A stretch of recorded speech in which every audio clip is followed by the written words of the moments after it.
Uccisi dal monossido di carbonio, una tragedia che ha colpito l'intera comunità di Rivamonte. La tragedia è stata scoperta ieri in serata. I due coniugi, 80 anni Gastone Gastaldo, originario della provincia di Padova, e Amabile Xaiz, bellunese, sono stati trovati senza vita nella loro casa di Zenic. Lei è stata rinvenuta in salotto, lui nelle scale, probabilmente morti da un paio di giorni. A dare l'allarme alcuni vicini che non li vedevano da qualche tempo, poi si sono accorti della luce accesa in casa e la macchina in giardino. Preoccupati hanno dato l'allarme, sul posto i carabinieri e gli uomini del soccorso, ma per i due coniugi non c'era più nulla da fare. I due sono rimasti intossicati dal monossido di carbonio, fuoriuscite dal generatore privato che avevano acceso in cantina.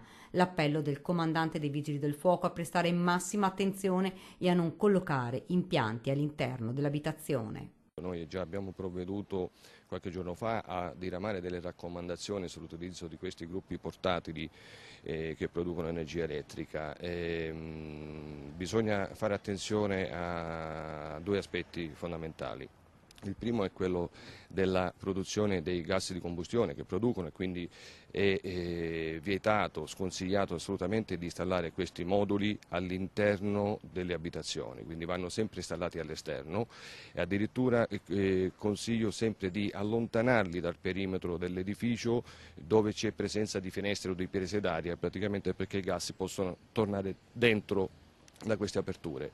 Dopodiché mi raccomando l'installazione fatta da tecnico qualificato dal punto di vista elettrico. Poi c'è l'altro aspetto da considerare, sono macchine che surriscaldano e quindi evitare di mettere nelle vicinanze materiali combustibili. Oggi intanto a Belluno è arrivato anche il generale di brigata Giuseppe Lagala, comandante della Legione Carabinieri Veneto, per consegnare gli attestati alle stazioni dei carabinieri impegnate da giorni in questa emergenza maltempo. Occasione questa anche per parlare dell'arrivo in Veneto di oltre 200 militari dell'Arma. Sono in corso le ultime fasi di assegnazione del personale degli oltre 200 nuovi carabinieri che, come già a livello governativo era stato anticipato, raggiungeranno entro questo fine settimana la Regione Veneto. Naturalmente una parte di essi è stata dedicata anche alla provincia di Belluno.